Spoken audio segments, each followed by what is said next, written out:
Hello. Now then, I must remember to look at the camera. It's the 5th of August 2023 and this is a health update on my situation. And it's, in a way, it's a mention which I think is important for folks living with cancer, because at the end of March I was diagnosed with having cancer of the colon quite unexpectedly, without any prior warning at all. And I've just returned home after the third operation, where I consider myself to have been very lucky to have had the stoma bag reversed. So I've now got a big hole in my abdomen where the stoma came out, which will take a while to heal up.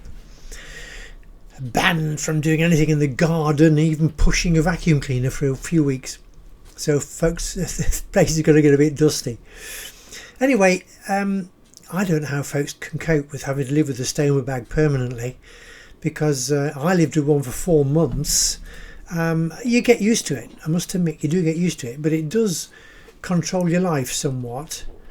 Anyway, hopefully things will be okay now. But last week, when I went in for operation number 3, the reversal of the stoma, I was supposed to have the op on Wednesday. Went in Tuesday night. I went down to, or up to the theatre, the Clinique de la Loire in Saumur. Then the theatres are upstairs on the top, right at the very top. I went up about 3:30, 4 o'clock, a bit late.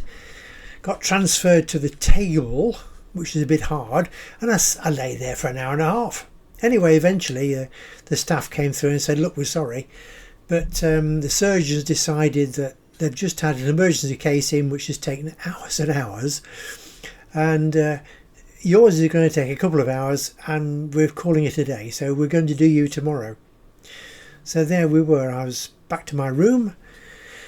I did get some tea. Yes, I was back in time for supper, and I had another bœuf haché, which is mince beef made into like a burger, and some mashed potato, which I was very grateful for because I'd been nil by mouth all day.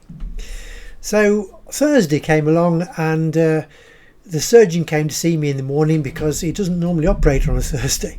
So he'd had to go and sort out the theatre, find some time to fit me in, and I went up about 5 o'clock on Thursday afternoon. And I was back in, I missed my tea that day obviously, but back in the room, and I was let out. That was Thursday night, and I was let out on Tuesday. Quite an amusing chap, the surgeon. He's a bit serious, but he's got a sense of humour. He says, "We're waiting for the gas to come out." Well, Saturday, a couple of days after the operation, have you had any gas yet? Well, it's gurgling around inside, but not really. Well, he says, it'll come. Anyway, it did on Sunday night. Wow, what a big explosion. And he said, "Yeah, there we are then, that's a good sign. So tomorrow you can have proper food." So the next day, Monday, I was on something a bit more solid but fairly light. And then Tuesday they let me out, and ever since I can eat normally, which I'm very grateful for. Insides are still wobbly, and after the large intestine hasn't been doing anything for 4 months, not surprising really, is it? Anyway, it's all connected up now. All kinds of strange tests you go through, when they're checking up to make sure that everything is clear and it should function.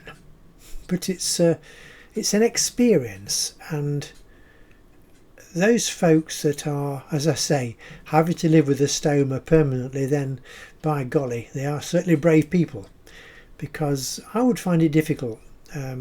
You can work. I mean, I've had my stoma from the end of September, end of August, end of March, and then in beginning of April I went in again virtually a few days later to have the colonectomy, to have the bad bits cut out. Now that is one hell of an operation, and that really knocked me for 6.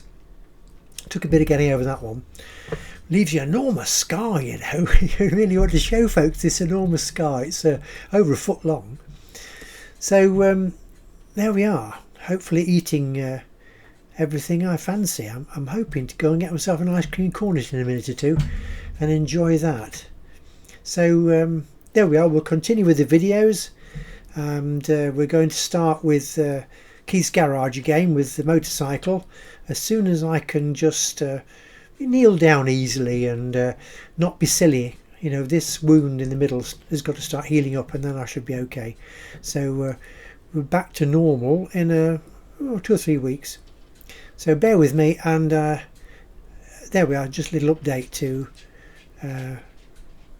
let you know how things are getting on, and to commiserate with anybody else that's having to live with cancer. You know, it's a big thing and it changes your life, and well, there we are. It's one of those things that has to be coped with, isn't it? So thanks for watching for the moment, and we'll see you next time.